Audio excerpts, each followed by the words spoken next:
My positive YouTube ചാനലിൻ്റെ പുതിയൊരു വീഡിയോയിലേക്ക് എൻ്റെ എല്ലാ കൂട്ടുകാർക്കും സ്വാഗതം. അപ്പോൾ കുറേ നാളായി നമ്മളൊരു ലോങ് വീഡിയോ ചെയ്തിട്ട്. അപ്പോൾ ഇന്നത്തെയും വീഡിയോ നമ്മുടെ പെറ്റൂണിയ ചെടികളെക്കുറിച്ചാണ്.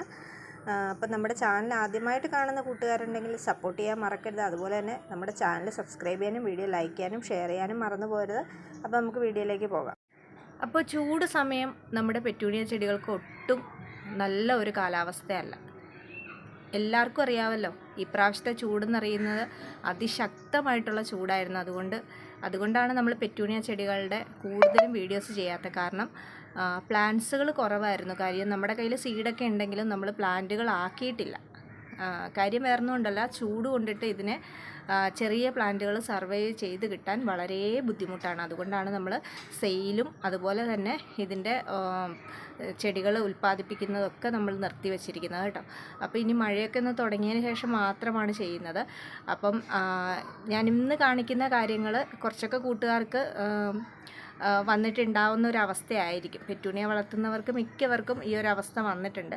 അപ്പോൾ അങ്ങനെയുള്ളൊരു അവസ്ഥയാണ് ഇന്ന് നിങ്ങളെ ഞാൻ കാണിക്കുന്നത്. അതിൻ്റെ ഒപ്പം തന്നെ ഇതിനകത്തൊരു ഇൻഫർമേറ്റീവ് ആയിട്ടുള്ളൊരു കണ്ടൻറ്റും കൂടെ ഉണ്ട്. അപ്പോൾ അതുകൊണ്ട് എല്ലാവരും വീഡിയോ മുഴുവനായിട്ട് കാണാൻ ശ്രദ്ധിക്കുക.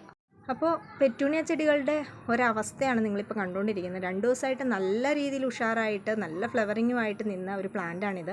ഇതിപ്പോൾ വളരെ തളർന്ന രീതിയിലാണ് നിൽക്കുന്നത്. ഇതിനെ നമുക്കിനി ഒരു രക്ഷപ്പെടുത്താൻ. കാരണം ഒരു കട്ടിങ് പോലും എടുക്കാനില്ല. പൂക്കൾ കാണാനുള്ള അതിയായ കൊതി കൊണ്ട് ഇതിൻ്റെ കട്ടിങ്സ് ഒന്നും നമ്മൾ മാറ്റി വെച്ചില്ല. എല്ലാം ഫ്ലവറിങ് ആക്കി തന്നെ നിർത്തിയേക്കുമായിരുന്നു. കാര്യം കട്ടിങ്സ് കട്ട് ചെയ്ത് വെച്ചാൽ ഈ സമയത്ത് പിടിക്കണം എന്നില്ല. അതുകൊണ്ടാണ് കട്ട് ചെയ്യാതെ വെച്ചിരുന്നത്. നമുക്ക് സീഡ് കിട്ടില്ല, അതുകൊണ്ടാണ് അങ്ങനെ നിർത്തിയിരുന്നത്. പക്ഷേ എന്നാലും ഈ ചെടിക്ക് നല്ല ഒരു ബുദ്ധിമുട്ട് വന്ന് ചെടി ഏകദേശം തളർന്ന രീതിയിലായിട്ടുണ്ട്. ഇതെന്താണ് കാരണം എന്ന് വെച്ച് കഴിഞ്ഞിട്ടുണ്ടെങ്കിൽ ഇതിൻ്റെ കടഭാഗത്ത് ഉണക്ക് വന്നേക്കുവാണ്. അപ്പം അതിശക്തമായിട്ടുള്ള ചൂട് കാരണം മണ്ണിൽ നിന്നുള്ള ആ ഒരു ചൂടും കൂടെ ഏൽക്കുമ്പോഴാണ് ഈ ഒരു പ്രശ്നം വരുന്നത്. നിങ്ങൾക്കറിയാമല്ലോ, ചെടിയുടെ വേരുകളും തണ്ടുകളും നഷ്ടപ്പെട്ട് കഴിഞ്ഞാൽ പിന്നെ ചെടികൾക്ക് ഒരാരോഗ്യം ഉണ്ടാവില്ല, അവർ നശിച്ച് തന്നെ പോകും. അപ്പോൾ ഇതിനകത്ത് ഒരു കട്ടിങ്സോ കാര്യങ്ങളോ ഒന്നും എടുത്ത് നമുക്ക് ഈ ഒരു പ്ലാന്റിനെ രക്ഷപ്പെടുത്താൻ പറ്റില്ല. പക്ഷേ മറ്റൊരു രീതിയിൽ രക്ഷപ്പെടുത്താം.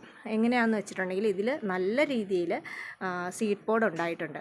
അതുതന്നെയാണ് എനിക്ക് ഏറ്റവും കൂടുതൽ വിഷമം ഉണ്ടാക്കുന്നൊരു കാരണം സീഡ് പോഡ് ഉണ്ടെങ്കിൽ നമുക്ക് പുതിയ പ്ലാന്റുകൾ ഉണ്ടാക്കിയെടുക്കാൻ പറ്റും.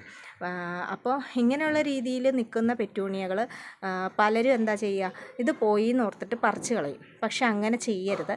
ഇത് മാക്സിമം ഇത് ഫുള്ളായിട്ട് ഉണങ്ങി പോകുന്നത് വരെ നമ്മൾ നിർത്തിക്കൊള്ളുക. അങ്ങനെ നിർത്തിയിട്ടുണ്ടെങ്കിൽ ഒരു കാര്യം ഉറപ്പാണ്, നമ്മുടെ നിൽക്കുന്ന സീഡ് പോഡുകൾ നല്ല രീതിയിൽ മെച്ചുവേർഡായിട്ട് കിട്ടി അതിൻ്റെ നല്ല രീതിയിൽ അതിൻ്റെ സീഡുകൾ നമുക്ക് കളക്ട് ചെയ്യാൻ പറ്റും.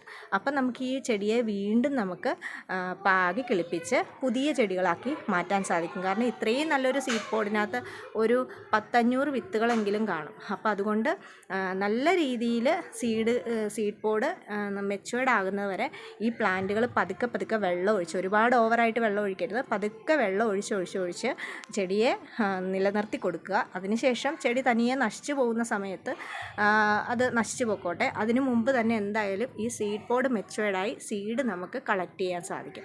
അപ്പോൾ അങ്ങനെ നമുക്ക് ഈ ഒരു പ്ലാന്റിനെ നമുക്ക് സംരക്ഷിച്ചെടുക്കാൻ സാധിക്കും. കൂട്ടുകാർക്ക് ആർക്കെങ്കിലും ഈ ഒരു അവസ്ഥ ഉണ്ടായിട്ടുണ്ടെങ്കിൽ ഉണ്ടായ കൂട്ടുകാരൊന്ന് കമൻറ്റ് ചെയ്യുക. അതുപോലെ തന്നെ പ്ലാന്റുകൾ ഒരിക്കലും പറിച്ച് നശിപ്പിക്കരുത്. പ്ലാന്റ്സുകളെ നിലനിർത്തി കൊണ്ടുപോയി സീഡ് മെച്ചുവേർഡാക്കിയെടുത്ത് വീണ്ടും പ്ലാന്റുകൾ ആക്കിയെടുക്കാൻ ശ്രമിക്കുക. ഇന്നത്തെ വീഡിയോ ഇത്രയേ ഉള്ളൂ. വീഡിയോ ഇഷ്ടമായെങ്കിൽ തീർച്ചയായിട്ടും ചാനൽ സബ്സ്ക്രൈബ് ചെയ്യാനും വീഡിയോ ലൈക്ക് ചെയ്യാനും ഷെയർ ചെയ്യാനും മറന്നു പോകരുത്. നിങ്ങളുടെ സപ്പോർട്ടാണ് എൻ്റെ ഏറ്റവും വലിയ ബലം. അപ്പോൾ അതുകൊണ്ട് നിങ്ങൾ സപ്പോർട്ട് ഉണ്ടാകുമെന്ന് പ്രതീക്ഷയോടുകൂടി അടുത്ത ദിവസം നല്ല വീഡിയോയുമായിട്ട് വരാം. അതുവരേക്കും ബൈ.